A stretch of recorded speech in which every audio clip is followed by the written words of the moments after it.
এটা একই দাম নাও, দাম ঠিকঠাক করে নাও তাহলে।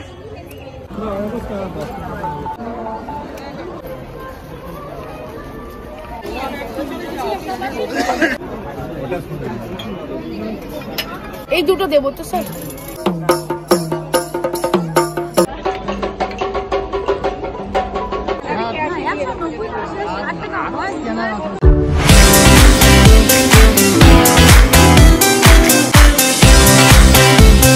Hello everyone, welcome back to my channel. আজকে আমরা এসে গেছি হস্তশিল্প মেলা প্রাঙ্গণে, যেটা হচ্ছে সিটি স্কোয়ার গ্রাউন্ডে, সিটি সেন্টার মলের ঠিক পিছন দিক থেকে। এটা মমতা ব্যানার্জির তত্ত্বাবধানে হস্তশিল্প মেলাটা হচ্ছে। পশ্চিমবঙ্গের বিভিন্ন জায়গা থেকে ওনারা আসেন নিজেদের সমস্ত হাতের তৈরি জিনিসগুলোই তুলে ধরার। এসেই এই মাসিকে আমার খুব ভালো লেগেছে। ওনার এত স্নিগ্ধ হাসি, সরলতা, সেটাও বোঝাই যাচ্ছিল। উনি বসে বসে এরকম টকরি মতন বানাচ্ছিলেন, যেটা দেখে আমার বেশ ইউনিক লাগলো। যেভাবে উনি বসে বসে করছিলেন ধৈর্য সহকারে, তো আমি না নিয়ে পারলাম না, তাই বললাম আমি দুটো নেব।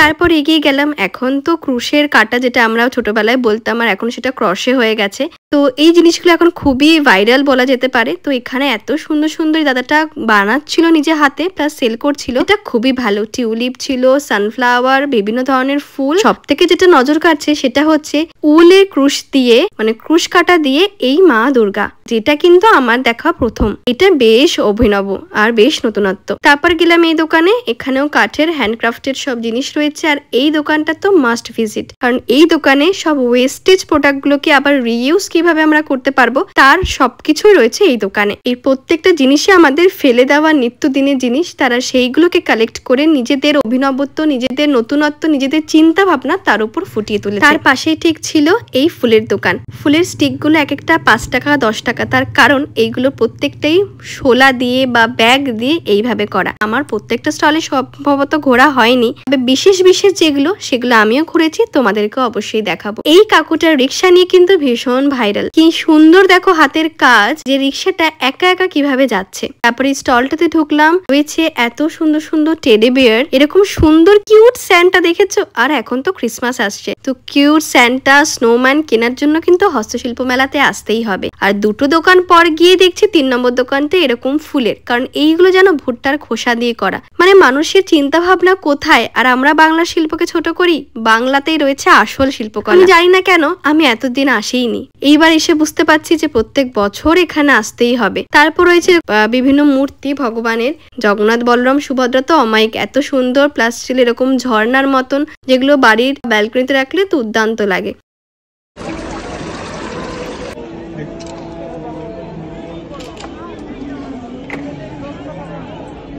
তারপর আমি আর থাকতে না পেরে এই ফুলের দোকান থেকে ফাইনালি কিছু ফুল কিনেই নিলাম, কারণ কোনটা ছেড়ে কোনটা নেব ভেবে পাচ্ছিলাম না। তারপরও এত কম দাম, মোটামুটি আমার পছন্দ মতন উনি আমাকে বানিয়ে দিলেন।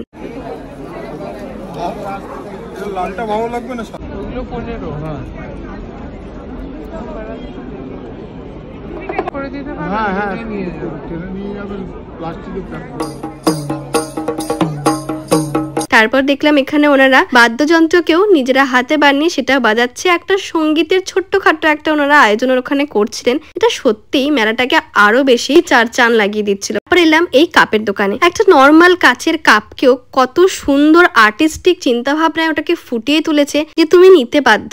আমি সেখানে দুটো কাপ নিয়েই নিলাম।